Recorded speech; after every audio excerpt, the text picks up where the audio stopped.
Brought to you by the Rugby Outlet Mall, equipping you for freedom and connection through rugby. Find out more at rugbyoutletmall.com.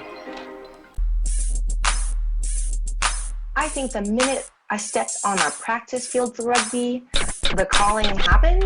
An 8-year plan to be on the team, and I was in it within 2 years. Don't wait until you are a pro to be a pro, right? Like, I like doing something, stopping and learning from it. Like, it just looked like it was a heavy hit. To give up, it's not up. You know, that's the first time I played like professionally. I'm making rugby money. How can I make money outside of it? And there was two Scottish guys, and they said, "Oh, you're here for the movie." Rugby is a sport where that's often coupled with actually having a good time. He looked at me and he says, "You guys are off." Grow rugby, grow rugby, grow rugby, grow rugby, grow rugby, grow rugby, grow rugby, grow rugby. Yo, what is up, everybody? Welcome back to another episode of Groux Rugby. My name is GiftTime Bailu, and if you haven't had a chance to listen to any of these podcasts, this is the podcast where we speak with people about the opportunities they have found or experienced via rugby. And we have an amazing guest today. Of course, you clicked on this because you looked at the guest and you're like, yo, this looks kind of interesting. We got Onwusiri from the Girls Ruck podcast coming out of London. This was one that I found particularly interesting. I always say, I actually found it because of another friend's IG stories, and I was like checking it out. I was like, oh, this looks interesting. Listened to a few of the shows, and I was like, yo, this chick got some. Like, I feel the way she interviews, and I feel the way that the connection that she's having, and the information that she's bringing, and this attention she's bringing to these women. And I was like, yo, I got to bring her onto the Groux Rugby podcast. Like, we gotta be real with this things, all right? So Anne was, in my opinion, was awesome. She was hilarious. A lot of information, and especially, coming from a person who comes from, on the media side, you have a different perspective. And then, of course, what happens whenever you're in an area, especially a place like the UK, where rugby is more prominent than here in the U.S. and many parts of the world. So the perspective on how rugby is addressed was always curious because, you have a way of thinking like, oh, okay, they got it understood. Everybody, of course, within the women's field, there's always a drawback because of the fact that women don't always get the same attention in sports. But you would assume that it would be higher than average simply because of the fact that there is more recognition of the sport. And definitely learned a lot of misconceptions as well as some things that I didn't know and confirmation of knowledge that I did. So it was really dope to be able to talk with her. We had so much fun. We had so much fun. Probably might not sound so super professional, but we don't need professionalism. This is a podcast. We need information and entertainment. And I can say that we had both of those in this situation. So I hope you guys enjoy this one a lot. I can't wait to show it. But first, I want to let you guys know we got a new product coming on with the Rugby Outlet Mall. You guys go to www.rugbyoutletmall.com. And we got a brand new item that will be there today, at least today being Tuesday, November 24th, or Wednesday, the Spectator Starter Kit for Rugby, all right? This is everything that you need to have to be able to kick off your rugby community journey. So this is for anybody who has got a friend or family who doesn't know rugby or is just entering into rugby. And, they might not need to know the dynamics of how rugby goes on a point-to-point pitch basis, but you want to make sure that they can feel the most comfortable and they feel like they are a part of the community and everything that's involved. And this is the kit to get, all right? We're talking about their own Shoot the Boot mug, all right? They got their own rugby ball. We're giving them a set-up rugby shirt. Ballers play rugby. Recognize it. And then, of course, we don't want to leave them with just the items to be able to rep. we're setting it up with my book getting released, and this is happening. You guys are hearing it here today. My book getting released, Spectator Laws to Rugby, and it will show them how to be able to watch and understand the social dynamics and aspects that come along with rugby and how they need to go about it in this amazing book of rules and laws that they can use to follow so they can find themselves involved and easily transition. And I'm saying it's not just for people who are new to the game. It can be for the veterans who want to be able to throw code at the line. Of course, a shoot the boot mug. You can't get rid of that. You can't not have that.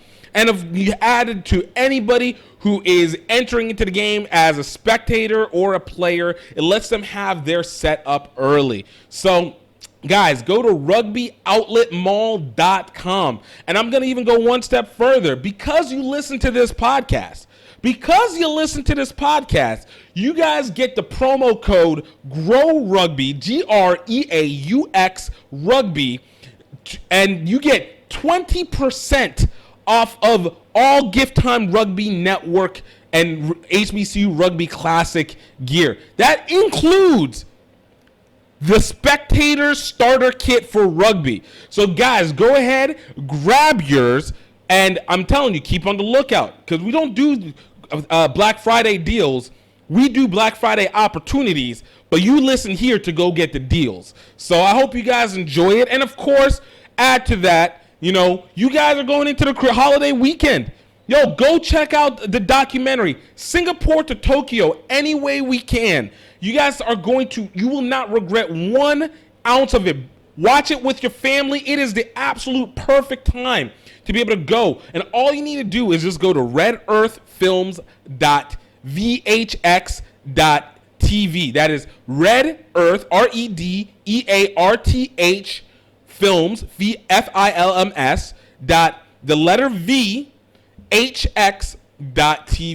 $17 gets you 7 episodes, $20, 20 minutes per episode. You guys are going to get an in-depth of learning about, how big rugby really is in the world as we traverse through Southeast Asia, heading to the 2019 Rugby World Cup, and just the lessons and learning about the rugby clubs that are in there and a part of this rugby community worldwide, and how much it takes to be able to continue to be great for this sport on and off the pitch.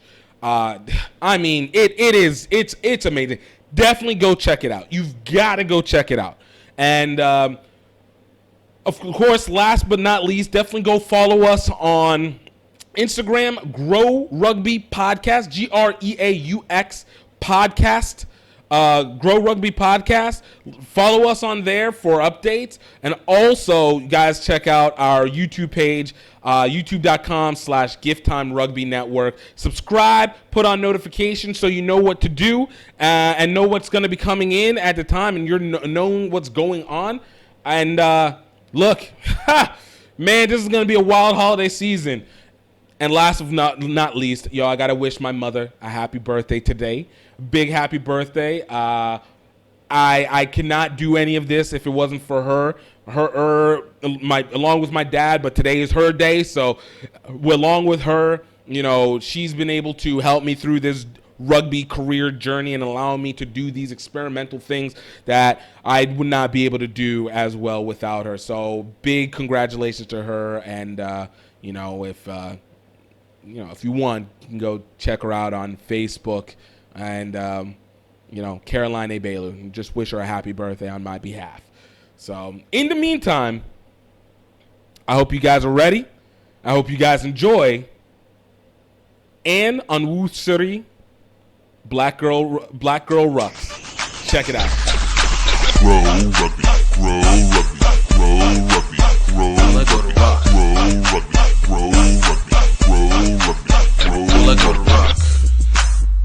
What's up, everybody? Welcome to another great episode of Grow Rugby. My name is GiftTime Baylor, and I got another V-I and incredibly P person here for us on the podcast today. She is the host of Black Girls Ruck podcast, coming out of London, England, correct? Yeah. Yes. You know, just someone that I actually picked up from another friend who had told me about the podcast, and Onwusiri. Yeah. Thank you so much for being on the podcast today. Hi, thank you for having me. This is like the first time I've like featured on someone else's podcast, so thank you. Yo, look, you know, as I always say, look, whenever you do great things, you know, people are going to be able to notice and, you know, get used to that energy attracting out. So, but no, it's literally whenever I found the podcast, it was I actually found it on the stories of another friend of mine who was following your IG page. And so, like, I looked and I was like, yo, this works because obviously I love the angle when it comes to being Black in rugby, simply because it seems to be this unique but also very consistent kind of story across the board. And then add to that, when I found out it was in England and then, you know, of course, Nigerian, I was like, all right, let me check this out all the way through. And just to be able to listen to your podcast and listen to these women be able to tell their story, and you get some really legit women. Just this past episode was with the Wasp ladies, and I listened to the young lady from South Africa who's the first professional paid women female rugby player from South Africa, correct? Yeah. Like that, I was just like, okay, this is what I like. This is the stories that I've been hoping to find and being able to present, and love being able to present it to a U.S. audience, but just to be able to know what the stories are like across the board. So, you know, thank you for putting that out there, by the way. Thank you. Thanks for listening. I think, I still find it quite surreal because these are all things that I'm like all these stories, they're all just things I want to hear. And like, when I ask the questions, I generally just want to know, like it's me being very nosy. And I think that does come across in that I am just like, what are you doing here? Why do you do this? And like being really nosy, but it's so nice to hear that people actually want to hear these stories and want to learn more about these people. Yeah, you know, I've always been a big advocate of rugby needing to know stars, especially when it comes to smaller, less prominent rugby countries. Like being able to put faces to sport makes it easier to connect with the sport, and especially how rugby gets promoted so heavily as a community sport. I think it's so necessary that these integral stories get played, and then because we have this international presence, the range is so uniquely large. So, I'm with you. Like, even for me, I like to I want to just hear your story. Like, I want to talk. Like, what's going down? Like, let me know. So, kind of, I want to kick off from the beginning for you. You know, we like to do origin stories here, Marvel style. You know. For you, you know, can you give us a little background? Like, how did you become a part of rugby? So I started playing rugby. I had always played like a bit of sport or gone to the gym, or like kept active in some way. Growing up, it was always netball or football. And in university, like the first time I went to university for my undergraduate degree, just played a bit of football, bit of netball, but I wasn't too serious. Then I went back to university to do a master's in speech and language therapy. And I thought, I want to play a team. I want to play as part of a team. I had watched rugby before and I'd always found it so interesting, but I just didn't really think it was for me. And then online, I saw some, I can't remember how I saw like, I remember how I actually joined. So I was watching rugby and I always thought I wanted to do that, but I didn't really think it was for me. And then when I joined my uni, I looked up to see if they had a rugby team. And even if it was just like getting to know some of the players on the men's team and like getting to know more about the sport, I was just happy doing that. And then I saw that they had a women's rugby team, and it was a little team combined with like loads of other unis to form a bigger team. So I joined that. Because of how hectic my course was, I wasn't able to train with them on the same days that they trained, but I went to some events with them, went to some socials, went to go and watch England play with them. The England women play against USA, which was when the moment I fell in love with Shauna Brown. And I was just like, okay, I really want to play now. And I want to like make time for it. So then I Googled rugby teams near me. found Hackney in East London, which was my closest one. Then I joined, played for a bit, but I was quite like anxious about the whole thing because it's quite intimidating coming in with like 30 girls that all know each other really well and are all athletic. I'm not the most athletic person, but I like to give everything a go. That's the key right there. That's a key core point that you need. Yeah. I just try everything. And one day I thought I'll try. Maybe one day I'll score a try. But it didn't happen. But it has happened finally. So when I first did congratulations. Just the one. And all you need is one. And then you retire. It was in a friendly as well, so it doesn't even count because we write down. Look, this was the biggest game ever. Yeah. You scored the game-winning try. This is the story you tell them. Yeah. It's annoying because whenever it's like they write down, obviously he scored a try after each game because it's a friendly, no one did. And I was just like, no one's ever going to know that I did this. It just doesn't look like it's real. But it's fine. I'm not over it, but I'll get there. So then I joined for a season, only went to a couple of trainings, and then injured my hand. And then I kind of disappeared. I didn't really need to disappear, but I think I was just like, oh, I can't do it, and panicked. And then I was still in their WhatsApp group and saw like all their messages, and they all looked really fun. And I was just like, I'll try again. None of them seem mean. I'm sure they'll I'll get along with one of them. And then like haven't looked back since. And they're like the nicest girls, and I'm having so much fun playing the sport. And they encouraged me to make a podcast and chat to people because I was always really interested in the fact about like black girls playing rugby. Yeah.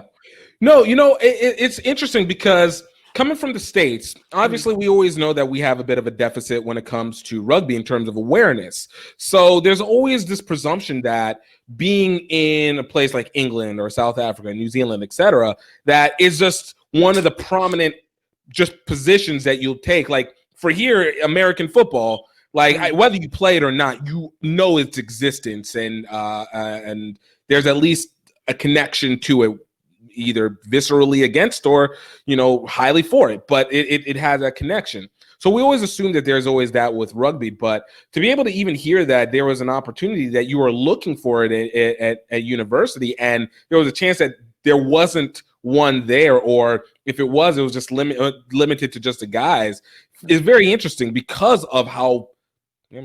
England being the first to create this thing, So like for you, whenever you are looking through and you're seeing how rugby gets grown in England, like what is that like for you, let alone as a black woman, but as a woman in rugby, how's the growth like for England? It's, I think, slow and steady. That's my fair analysis. So recently we've had, I think it's the first ever international women's game shown on mainstream TV, shown on BBC Two on a Saturday, which is like absolutely huge because normally to even watch women's rugby, so even if you're like, you see how like here you can get like football matches, like there'll be a football match on somewhere that you can watch for free, or like if it's a big game, it'll be on. And you can find that fairly easily for men. It's a little bit harder for women, but I think with the Women's World Cup, there was definitely more coverage. Compare that to rugby, and I think the Rugby World Cup was shown obviously for the men, but for the women, it was just unheard of, and they talked about it a lot, but you had to like go to a website or go to like a weird link or something to try and find the women's game. So obviously through that, it doesn't get a lot of coverage, and you don't really, as a young woman watching sports and interested in that kind of thing, it's hard to, you don't really see it anywhere, so it's not really something that's in your world, if that makes sense. And I think there's a real issue with visibility of women's rugby, because there are, since starting the podcast, I've spoken to so many, like, I've come across so many women that play rugby from a grassroots level to a like national, international level, and so many black women as well. But for me, before doing this and before even I started playing rugby, I didn't even think rugby for women was a thing. And I think it it's about visibility. Rugby is typically a middle-class white male sport. Right. And I think there's a lot of work for it to become diverse for the men. And I think in the England team, you do see that, which is nice for the men. But for the women, it's like very much behind. And it is still the same in that it is predominantly, from what I can see, middle-class white people. Obviously, I don't know the backgrounds of all the ladies, so I'm not just painting them all with the same brush. But we're taking it a little bit of an average. Yeah, for me, as someone like watching it, it's not. You don't really see anyone that looks like you, and you don't actually get to see rugby that much. Right. A lot of the people that I have interviewed, that like when I asked them, "How did you get into rugby?" If the ones that have said that they were playing from young, the story is always I started in uni and then went on to carry on doing it. Or the ones that started doing it from young, it was always like I had a friend of a friend that did it, and then that's how I heard of it. Or my brother did it, and then I went with my brother and then fell into it. It's never something that's really advertised to women in the UK, especially girls. We're always more pushed towards netball or football. Never really rugby. So it's just there's the real lack of visibility, I think, for women's rugby. But it's getting better, and it's getting we have things called inner warrior camps, so it's for women to come and try out rugby just to see if they like it. It's not too intense.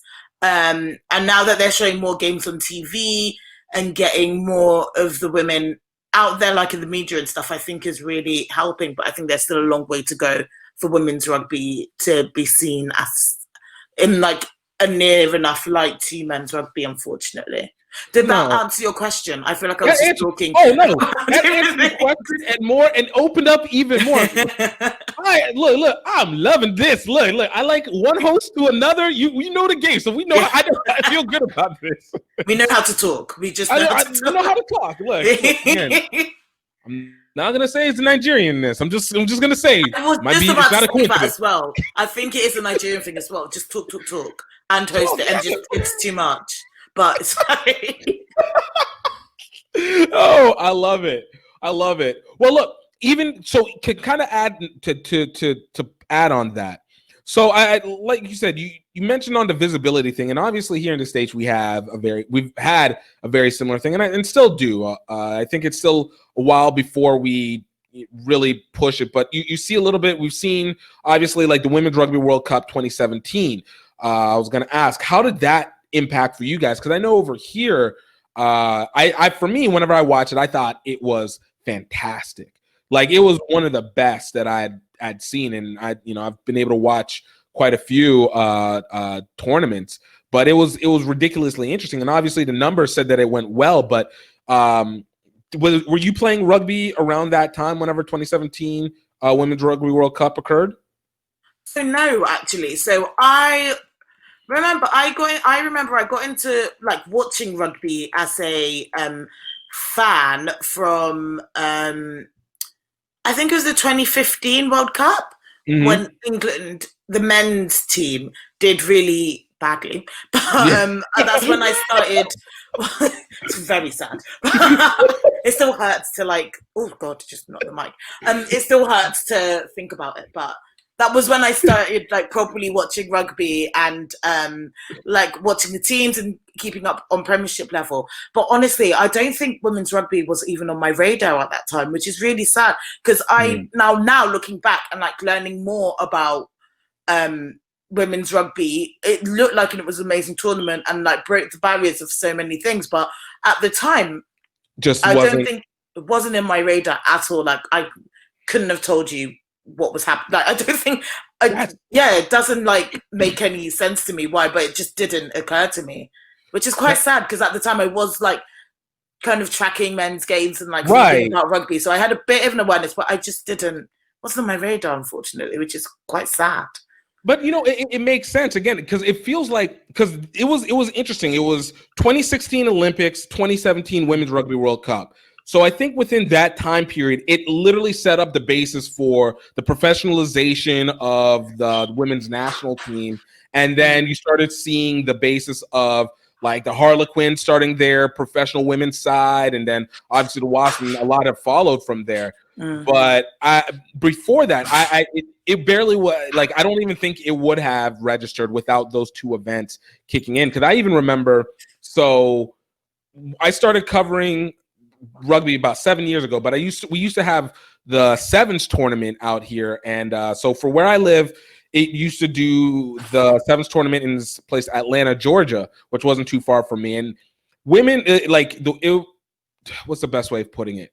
It was very scantily covered. Like, I could arguably say I might have been maybe one of like 3 or 4 media people, period, rugby and non-rugby, that were there. And I think I might have been one of the only ones that wasn't the union.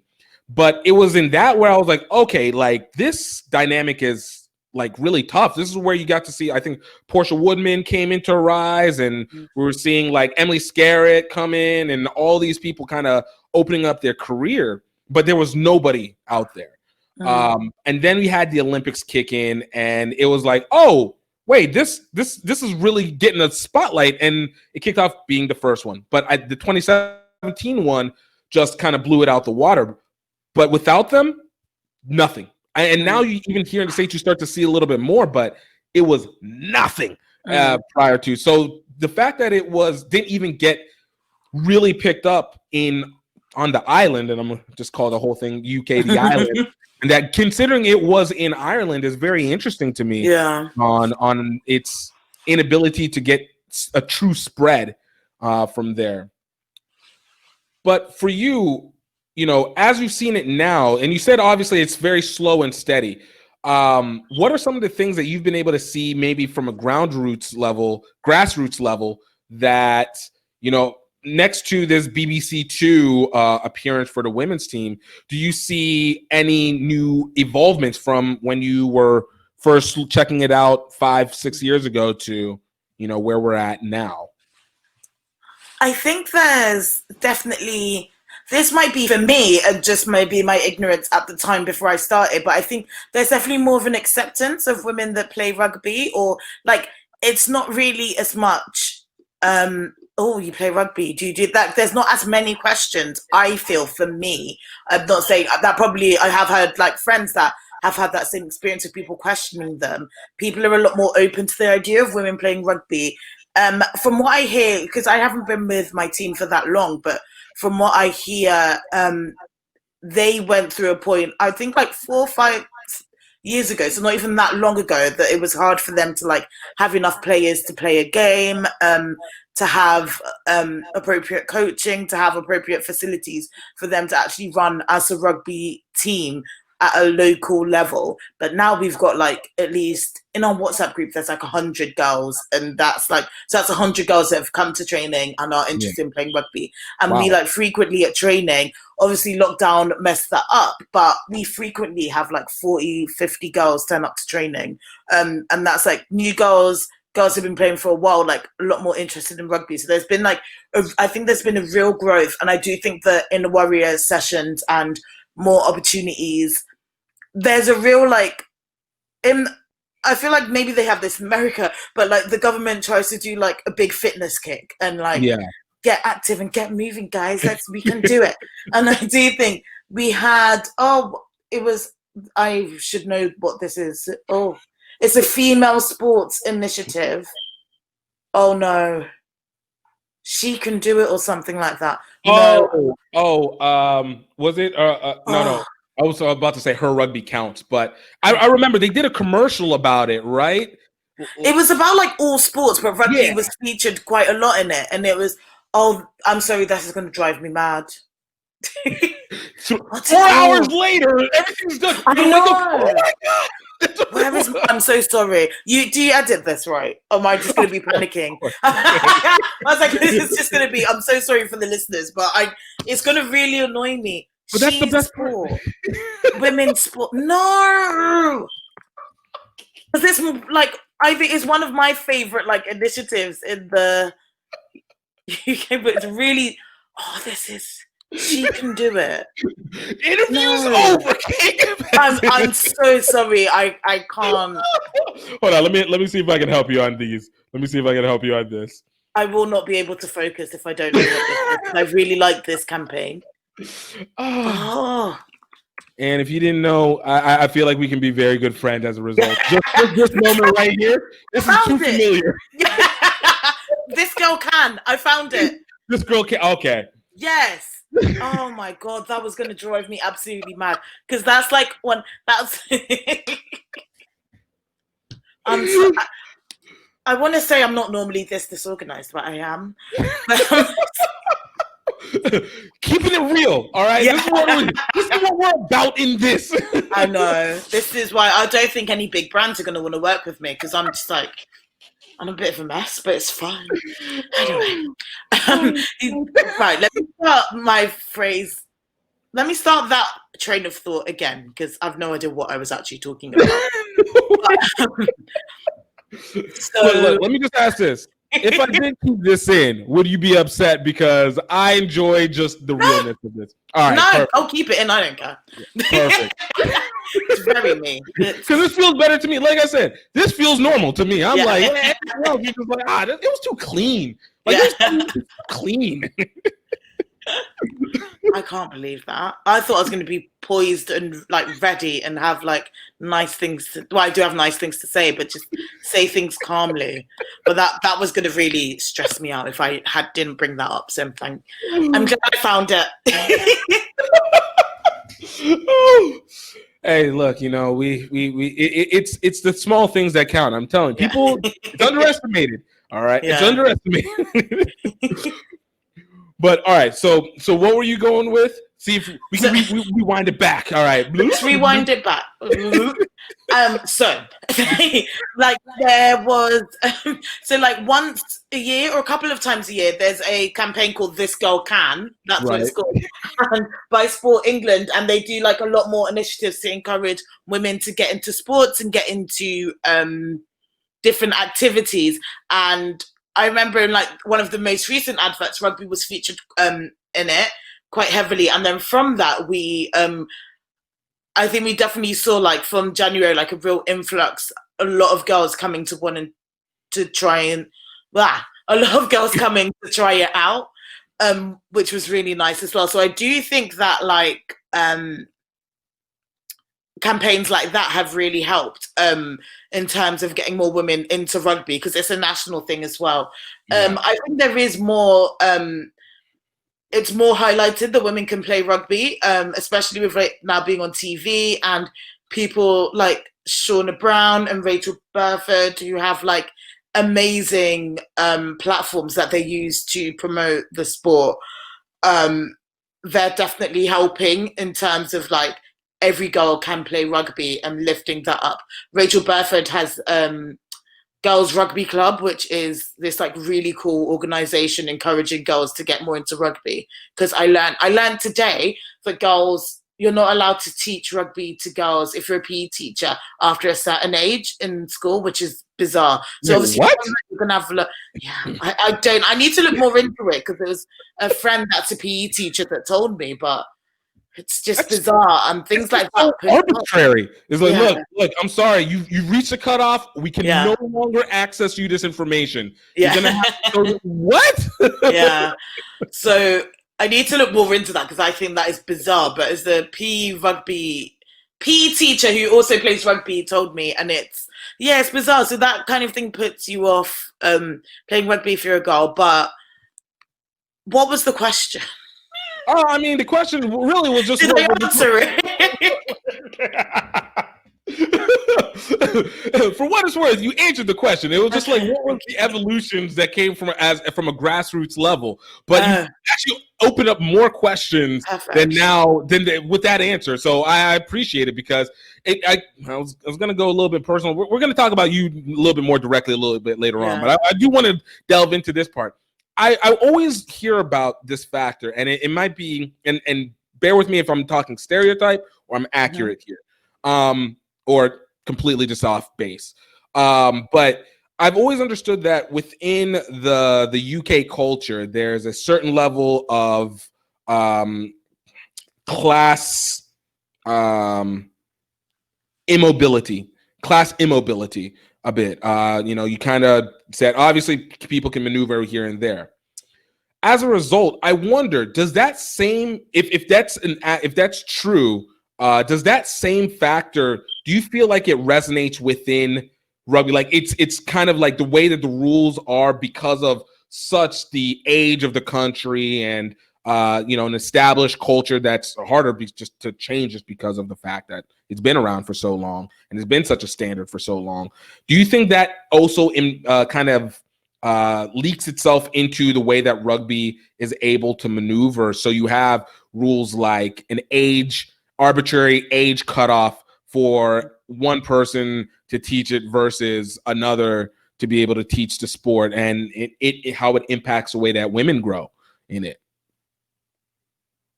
Can you say the question again? I was like thinking of so many points, and then I just got like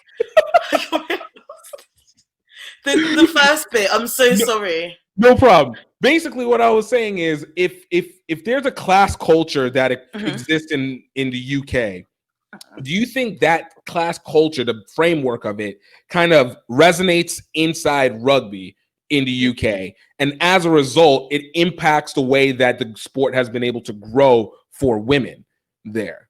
Yeah. Okay. Oh. Yeah. Yes. I know I talk too much. This is the no. It's fine. No, I do. I think because rugby isn't maybe as accessible in schools, you have to do it as an extracurricular a lot of the time if you're a girl, and obviously that comes with a lot of costs. If you can't afford to buy boots, if you can't afford to, simple things like getting on the bus to go to rugby training, getting appropriate sportswear, getting the appropriate kit, and maybe like the discipline side of things, if you don't have someone encouraging you to do that all the time, you're not really going to be able to climb up the ranks and become that stronger rugby player. I think this is my opinion, in that I feel like in Britain there's a real culture of like niceness, and I think it is a real British thing, is that like no one really wants to talk about when there's a problem. We just like kind of smile and nod, and the British stiff upper lip and all that, and just get on with it. I think it's difficult because I'm not sure is the answer, but I'm going to think about it. I feel like I'm going to have a great answer in like an hour. I'll let you come back on that one, because it does add something to it. And again, because here in the US, we have our own cultural issues when it comes to between race, gender, and everything in between and around it. So and we see it how it impacts rugby. So lately, especially after the George Floyd, but really it's always been there. We really brought race far more into the forefront finally, especially as Black people. And the US has a very precarious relationship with Black people, with cattle slavery and all that stuff. And so how it's able to impact into rugby often comes in terms of a lot of, I want to say, biases that occur, whether it's in where they're positioned or, a lot of, it's steadily been increasing, but number of Black people who are actually playing, sort of like you said, with the middle class white people that typically play in rugby here, it still resonates over here. So it's always interesting kind of seeing how it also fits outside of this country, because sometimes we can kind of get ourselves, can't see what's the phrase go? Can't see the forest beyond the trees or something like that. Yeah. Like, never know how much of it is it that we're actually seeing for ourselves, or how much of this is this just kind of resonating across the board, and it just happens to present itself differently in these cultural arenas. So, and which is why I liked what you had been doing with Black Girls Ruck, because it kind of pointed out a similarity in now you in this position with Black people and being able to play, and being able to see yourself within the sport. Something that I think is greatly gets underestimated. You guys have Maggie, I don't know why I forgot her name now, like in setup to be exactly to be set up to be like the most powerful person in world rugby. How does that resonate for you, and how does that resonate, you know, from what you've heard with other women? But really, I want to even speak particularly as a Black woman. How does that resonate for you as you continue to grow within the sport? I think it's amazing. I really love Maggie Alfonsi. She's like my dream podcast guest at the moment. She's just like completely breaking barriers and is like an absolute pioneer for diversity and rugby, which I think is very hard to like talk about on that level, as well as like she is like talking for the BBC sometimes and for the RFU to like have that difficult conversation about race, and well, difficult for other people, not difficult really for Black people because it's more our reality.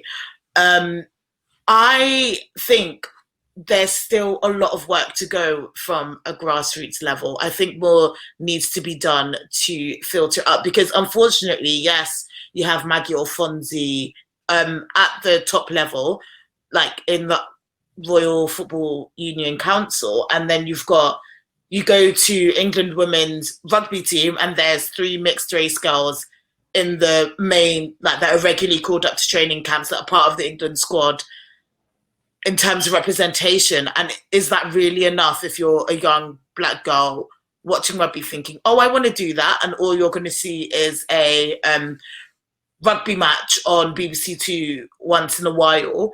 Right. Is that really enough? I don't think so. And I think the people that are there and are doing that work are doing amazing, but I think more needs to be done to encourage more Black girls to kind of stick at it. And I think at Premiership level, there's like a couple of girls who like I've spoken to, like Simi Pam and the girls from Wasps, and at Premiership level, who else have I spoken to?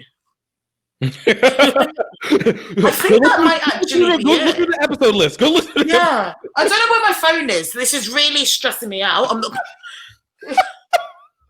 This girl can thing could have been solved in 2 seconds if I knew where my phone is. But you know. Hey, look.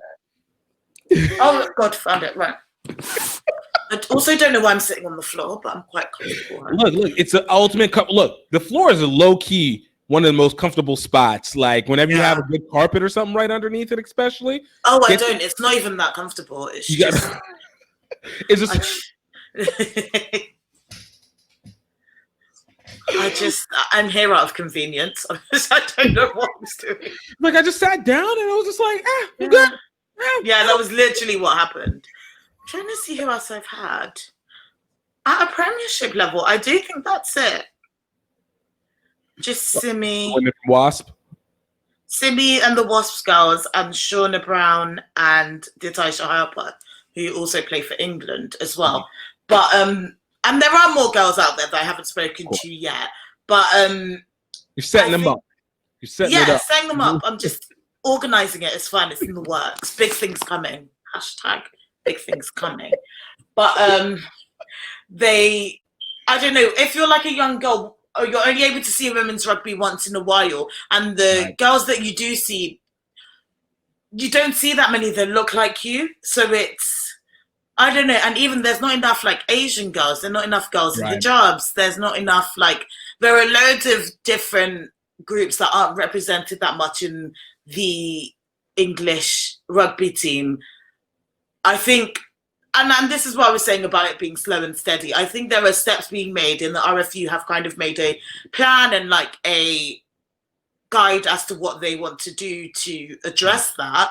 But I don't know, we'll wait and see. I think we just have to hope and work towards. And that's why I quite like doing stuff at a grassroots level. I feel like I have more influence because it's people that are at the grassroots club and the young players that come up that are then going to go up to play for county and play up for Premiership and work their way up to the England national team and be the next Maggie Alfonsi. So if I could influence that in any way, that'd be great. That's awesome. That's awesome. So I want to shift a little bit over to the media side because obviously now this is the one that you've kind of entered in, but I assume you also got a little bit templated. So whenever you started Black Girls Ruck, what was your impetus? Obviously, it was probably to feature more Black women, but what really kind of opened you to say, all right, let me go ahead and move into this part of the industry? So for my undergraduate degree, I did a media communications degree, and my favorite module in that was radio. And I've listened to podcasts for ages, and I always like the idea of quite conversation-y podcasts and ones where I can learn someone's story and it just sounds like a conversation. So my main aim, so I've always been searching for like, what's my niche? What do I actually feel really passionate about? What am I really interested in? And it wasn't until I started playing rugby, I was just be like, oh my God, I love these girls. I love the culture of this. I love like the environment, because even when we have played games and gone away, it's always been like a really happy environment, really positive, really supportive. And I found that fascinating. But I did always think to myself, why don't more Black girls play rugby? And why didn't I find this earlier in life? And that's kind of the story that I wanted to set out and explore. Yeah. So that was like my main goal, just trying to figure out, why don't more Black girls play rugby? Yo, you know, it's wild because I literally had that same conversation with myself whenever I started playing. Like, I remember whenever I legitimately took it seriously and I was like, oh, there's rugby. And then you enter into it and you're like, holy crap, this thing is a lot bigger than what I thought it was. And then you go like, wait, why didn't I know this before? And like the example I'll use, like here in Baton Rouge, Louisiana, when I found it was after I graduated from college. So from university. So, you know, but I kind of just assumed that, you know, Baton Rouge didn't have it, found it online and found the guys. But what shocked me the most was that I found out that these guys had been around since like the 60s. And not only had they been around, they literally were on the campus where my high school had been. So the years prior to, they were playing around where we were walking around on campus.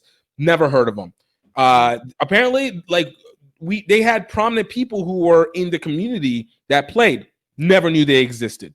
And so it kind of was like, okay, I don't understand why we never heard this. And then that second part was like, this seems very natural with Black people in terms of like, we have a contact sport, which obviously football is one, but we have a contact sport where it doesn't cost very much to be able to enter into the barrier for entry is very low. And then on top of that, you do have this network and rivalry setup and travel ability that works to being able to spread yourself out. And it's like, it seems very natural. Why is there so few Black people? But it always kind of came back to, well, nobody really talks about it until you're there. Like it didn't make sense. And even for me, that's why I ended up coming into the media side. I was like, yo, we got to be able to promote this. Like we got to bring the culture into it. Yeah. You know, for you, and I'm going to say this tentatively so the audience doesn't get mixed up, but, you know, there's a Black culture that exists in America. Not, you know, there's obviously the realms of African culture, African-American, Black culture, whatever. In England, you guys seem to have a lot more connection to original location. You know, Nigerians seem to be much more resonant Nigerian British than it is Black British and Jamaicans, et cetera, like that. When you're talking about having a connection with Black people in rugby in the UK, what do you see as the factors that need to be brought in to make it a little bit more of a connecting sport that might not be as common in this point? And that's a great question. I think something that I think of a lot is like a lot of teams have a bit of emphasis. I'm quite glad my team's not necessarily like this, but an emphasis on drinking culture. And I'm not one, I do drink and I don't mind like joining in some of the games and stuff. But I know for some people, the thought of that is quite daunting. And from a cultural point of view, you may not feel that comfortable taking part in that. And I know that's not really a big part of rugby, but I think when you're thinking about, if you're someone that's from outside of that group and doesn't really know that much about rugby, you might think, oh, am I really going to fit in? I don't really want to play drinking games. I don't really want to do that.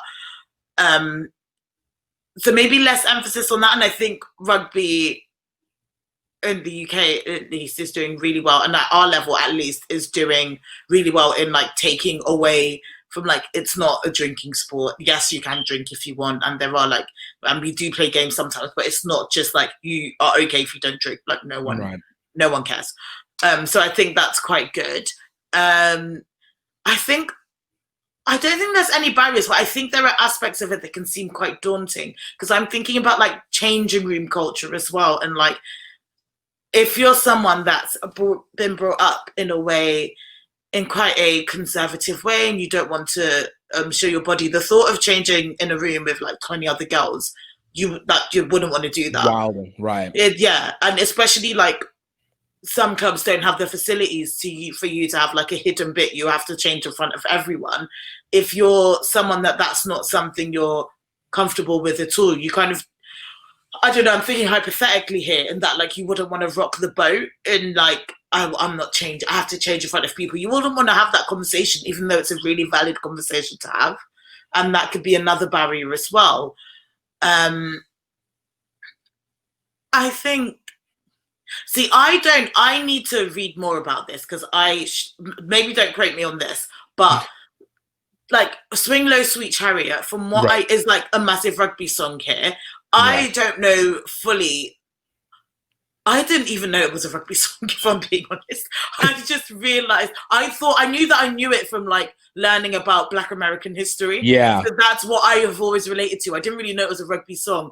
And then with it's a slave song first. It's a slave song before it was a rugby song, which was the weirdest thing for me to discover as well too. Yeah, I've not really understood it. I don't really know where it's come from. And I know that the RFU is doing work to kind of like try and make people understand where it's come from. I don't know. I feel like I don't really have an opinion on it because I'm not educated enough on it, which isn't, I don't know, don't quote me on that. But if you're, I don't know, if you're someone that's like coming into rugby and then you're thinking, oh, like one of the main anthems for England rugby is a slavery song, is that really something I want to be associated with? No. That's, I don't know, there are just loads of hypothetical barriers, and it's something that I definitely want to explore more in my podcast, talking to people, talking to young girls and asking, why wouldn't you want to do rugby? My sisters like would never ever do rugby. Like the thought of it for them is just, they think it's weird and gross, and they do not understand why I do it at all. But here's what it is. I was going to ask, you know, and I'm gonna get back to the media side, but how did your parents take you playing rugby initially, or even now? They don't really get it. I think I don't think they think I'm serious, if that makes sense. Like I once came back I came back concussed from a match, and they just didn't. I don't think they fully understand. It sounds really weird. I think they're just like worried that I might die. Yeah. Or like have a serious accident, but I think they don't take it seriously, and that like I'm actually playing the sport, and that I'm exercising. I think for them, they just think that I'm running into people and attempting to break all my bones, and I don't know. They don't really take it. They think it's weird. They think it's weird, and just like, okay, like whatever. My parents haven't come to see a match yet. I don't know. I always show them pictures when I get injured, which I don't think helps things. So the last picture I have from a match is me with like 2 tampons up my nose, because I was like, my nose is bleeding, and I had a scrum cap on, and I just looked a bit an absolute mess. And I showed them that, and they were just like, is this really what you should be doing? Like, I mean, you know, it's nice to show them the encouraging stuff. Exactly. You know, just really get that anxiety level. I know. I like to just show them the real stuff. They actually am playing the sport. But for me, I say 20-something-year-old Black woman, I need to be getting married. I need to be like thinking about settling down, not pushing into people and getting nosebleeds. So, you know, it's really interesting. The concept resonates across both parties. I think it might have been only up until, I want to say, maybe last year, maybe 2 years ago, whenever my parents kind of resonated into like, all right, there's maybe something that's happening here with rugby. I don't know what it is, but it literally took, I think, what was it? It took a random chance that one of my dad's doctors was friends with somebody that was in their local rugby team. And he was like, oh, there's another rugby team out here. Oh, okay, maybe there's something here. And then my mom, I literally had to create an event and actually have her come. And I think even still, like, it wasn't until the very end of it that she was like, maybe you got something. Yeah. Still tentative across the board. Yeah. I don't think I'm going to bother because I know my mum's reaction when she watches the match. She's going to be like, what was that? Like, what am I looking at? Like, it's not as simple as like just kicking a ball around. Like, right. I don't think my mum they won't get it. And I think they just think it's like too much harm for not enough output. Right. Then they go like, how is this paying you money? Exactly. You're paying money to hurt yourself. And what am I gaining from this? Like, that's their mindset. They don't really see the benefits of it. But I think they're just happy that I'm outside and that I'm meeting people and I'm not at home annoying them. So that works. You know, yeah, exactly. They nuances. Just deal with it. Exactly. Oh man, I love it. It's consistency, man. That country is very consistent with expectations. That's it. It's just expectations. No, they don't really want to help you towards anything, but just I expect you to do this. Just So kind of going back onto the media stuff. So for you, all right, obviously you started this podcast and you've started to have your access of being able to interview these different kinds of people, and you're still building up. What has been the most revealing thing for you since you entered into the media field? Like for you personally, like what has been the thing that you thought before you started doing this, and now you're kind of like, all right, this is now my perspective, whether it's confirmed or whether it's switched or whatever, but your perspective differences from before starting it to now? I think the main thing I've definitely learned is that like a lot of white people aren't aware of the small nuances that Black girls have to think about when like participating in any kind of like group activity that isn't necessarily made for them. So I recently was speaking to some of the girls on my team about my podcast, like some white, some Black. And like, it was really like the feedback I got was really like lovely because they love listening to it. I think because it is me and they want to like obviously support me. So that's their main motivation at first. But then they said that like learning about the stories, and there's loads of little things that like I never really think about because they don't have to think about it. Right. But thinking about things like doing our hair and why don't I have another example? That's terrible. Okay, so that's really bad. I was like, doing our hair, that's it. That's all. That's I don't know what other only issue was Black women. That's it. Yeah. Everything else is the same. It's the common. Like, Just come on. For what it's worth, really it's real though. I mean, the difference is real. So yeah, it takes up the bulk. It's exactly. So, for example, doing our hair is like something that they.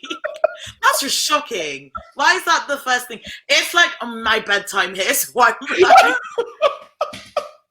I love that I said 10 o'clock because I was like, I would have like done stuff and then like I can like do this, then go to bed. I didn't realize that I would have completely just like drained. My brain is just. But then I'm like this at most parts of the day. It's fine. I'm just.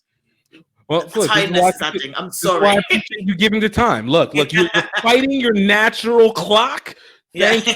I take that as the honor. What was I saying? The little nuanced differences that they've been picking up that they didn't know. And I think this is kind of a theme in England, something I've always thought, is that like Britain is racist. It's just not spoken about as much. And I think microaggressions are massive here, and it's like the little things that you can't really put your finger on but are acts of racism, and the girls that have like fed back to me about things that they've learned on the podcast. I know for a fact that they're not like overtly racist and have any like hold negative stereotypes towards any groups or anything like that. But I think it was just so interesting for me that they were like, oh my God, I learned that like you have to think about this, and it's so like I never knew that you have to think about this and that, and like for me that has really opened up conversation and like thinking of new things to talk about. So like looking more into hair and like situations where obviously like Black women are more sexualized, and situations that may have occurred in line with rugby and like opportunities and things like that. And that's definitely given me more of like a kick up the arse to keep doing that. I realized I felt like I sounded really British when I said kick up the arse. I mean, I'm not gonna lie to you. You have sounded very British the entire time. So you just get that extra exclamation mark. I'd like to make sure nobody gets confused here. All right, I'm not doing an accent. No. You don't care about the story. You just wanted a British person. I just want the accent. I just want to be like, look, we're global. Come on, and refined. Let's go. Fair enough. Fair enough. I don't blame you. It's hard out here. These are unprecedented times, and we need to start looking out for ourselves, don't we? What was I saying? Well, I'm so sorry. I'm gonna let you. I know I'm gonna squeeze this juice for as much as I can before it goes. But you know, it is interesting because you know, again, it's the same thing here in the States. You know, it's a lot of aspects that a lot of white people majority of white people do not have to ever think about, because like you said, it's whenever you're the majority, or even let's call it the societal standard, you know, you get to kind of maybe not even turn a blind eye. It's more of just like it's out of sight, out of mind, you know? So, you know, it's interesting whenever it comes to things that you find out. I know, like even from a media side, I'll say this one is not as serious, but it was I think regularness has been a factor. So let me kind of explain. So like when you get to talk to some of these rugby players, especially that are at the national level, you know, we see them on TV or at least on a screen of some sort. And it makes you kind of go like, oh, okay, like there is this massive difference between them and me, right? And not to say that, you know, they're not more talented, but you get to talk to them and they're just kind of like, no, you just really you're a regular person. I mean, don't get me wrong, you're really good at what you do. And this is your dedication but like it's very easy. There's nothing, and in this, I mean this in the most positive way. There's nothing out of the ordinary. It's just the factor that you're very good at what you do. And I can appreciate that because I think it takes away some of the spectacle and allows it to be like, all right, now I can connect with this person a little bit more genuinely, as opposed to this like, yo, you're here and I'm here and I don't see anything different. You understand what I'm saying? Yeah, I definitely get that. I think when I had that realization when I interviewed Shauna Brown and Tasha, because they're like, I don't know, I see Shauna Brown as like, oh my God, she is like the queen of right back in rugby. And I was like, oh my God, I have no idea how I'm going to talk to her. And I was so nervous during that interview. And then just talking to her, she's like straight to the point, but like in a really like, really relatable, really nice, really like, it's just like, yeah, that same thing of like, she is like a normal girl, just very good at what she does. And what she does is like, maybe involves her like going on TV once in a while and doing loads of media stuff. But she's, a regular person that goes through very similar things to me and a lot of the other girls that I've spoken to. And it was like, really eye-opening talking to her, that how universal the experience is as well. Nice. You know, kind of letting it wind down because I want to make sure that I can use this juice for the future, by the way. Just let you know, you will be coming back on here. Yay, I wasn't awful. No, what? Please. It was amazing. This has been amazing. This is why you're coming back on. I'm going to like listen to this and not remember a thing that I've said and just been like, that isn't true. But that isn't, William. Was this a dream? I feel it's like a very vivid dream. What are you on about? That's not a thing. And you don't play rugby, Anne. It's fine. You're just... You're not actually meant to be here. It's meant to be your sister he was talking to. It's just, what were you doing? Oh man, yes. Well, look, let me ask you this. Kind of, like I said, kind of bringing it down. You know, as you continue through this podcast, obviously you have your day job and everything, but where do you feel like this is gonna? Where do you feel like you want to go with this podcast, and or maybe what you've been seeing that's kind of shaping the direction that you want to go with this media side for rugby for you? So one of the things that we spoke about on the Wasps episode, one of the girls mentioned, Sadia Kabea mentioned, like, it'd be really cool to like mentor young Black girls that are coming up the ranks and kind of like just give them the little push they need and be that person to like nudge them on along the way.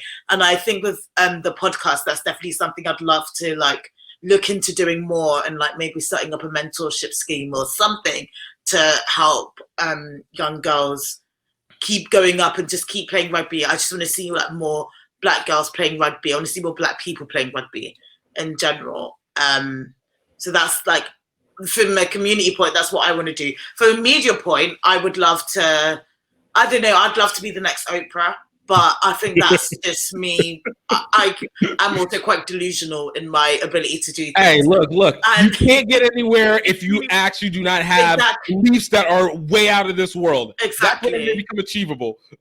I always like the quote, and it is from Kanye West, who's very problematic, but like, reach for the stars, and if you fall, you'll land on a cloud. And that's like what I always go for, in that like, I will dream as big as I can, and like wherever I get to on my way there, I'll be happy, because it was like on my way to my dream. But I'd love to just do more media stuff, do more like interview more people and just see where it takes me. I'm not really, in terms of the media side, I don't know, I just want to earn money for my podcast and like maybe get paid to do something that I really enjoy doing and provide these stories for people. But I don't know, at the moment I'm just really enjoying it and would love to be able to financially support myself to like maybe reduce the days that I work as a speech therapist to do more podcast stuff and like live a life where I can do both, because as much as I love the podcast, I also love doing speech therapy as well. So that's not something I want to lose. Yeah, but you if get I the can live in a balance. world where I can do both, yeah.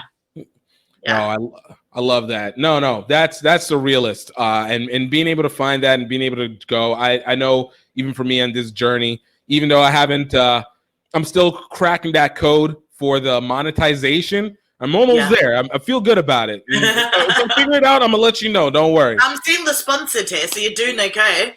I mean, look, you know, we do what we can. We do what we can. Even if we have to create it on our own, we do what we can. We're gonna get this. It's coming over here. One day.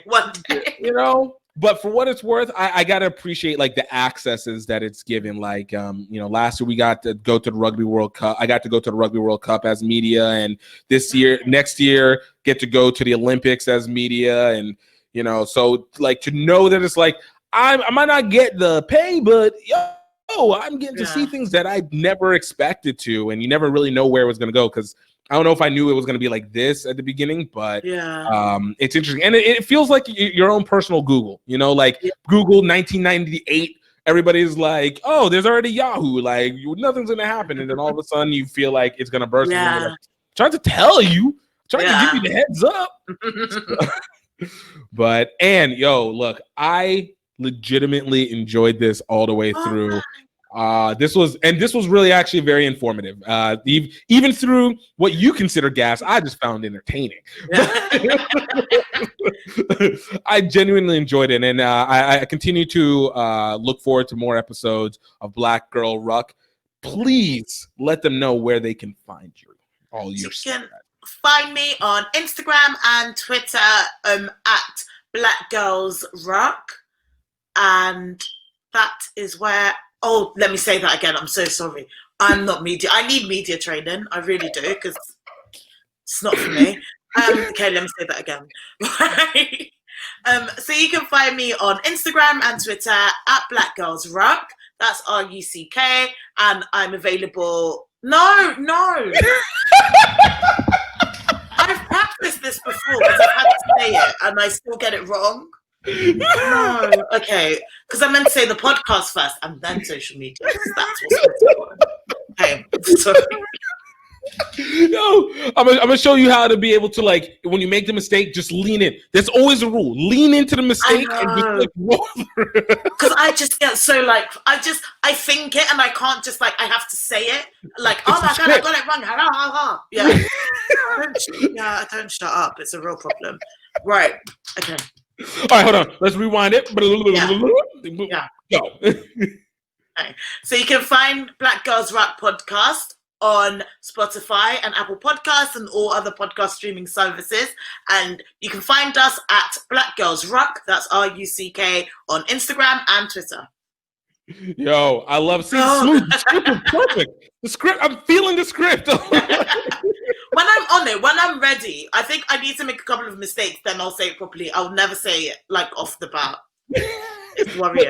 It's a muscle you're practicing in. You know, you get it 1, 2, 3 times, and you're good to go. See, this is why I bring it back, just so you can constantly have that practice. Just literally, just come on, just be like, yo, you can find a podcast on Spotify and Apple Podcasts, and then you find it on Instagram and Twitter. All right, that was all we needed for the interview. Good, we're good to go. I wish that was just it. Me, because I just get a little. If I forget something, I just have. Then I go over and over it in my head, and I say it out loud, and then it just gets. I'm hard work. Thank you for having me. Thank you for coming. Oh my God. And I loved it. Oh man, look, I really appreciate you coming through and definitely can't wait to do it again. And guys, thank you so much for just taking the time to listen. Yo, I hope you guys were able to glean some solid knowledge out of it. And like I said, I know I did. And just generally just enjoyed the conversation. And guys, this isn't the only one that we have. If you get a chance, go check out some of our old podcasts. Not last week, because we missed it last week because there were some technical difficulty issues. But the week before, we had the great Comagandi fish spin from All Navy Rugby to Village Lions, USA Rugby age grade development coach. We had Dr. Amelia Luciano, who is World Rugby International referee and the commissioner for the Ivy League Rugby League for men. We had Gordon Hanlon, a coaching educator. We had my guy Georgie Coda of Rugby and Beauty, now known as Jump Maker. We had Kamani Davis of Roots Rugby and Made. Matt Upton, Freddie Henry Ajuda of Life University and Nigeria National Rugby Team. We've had some great people. Nia Tapper. We had Farrah Douglas coming out of Mount St. Mary's. We had James Brunson from the North Philly Nomads.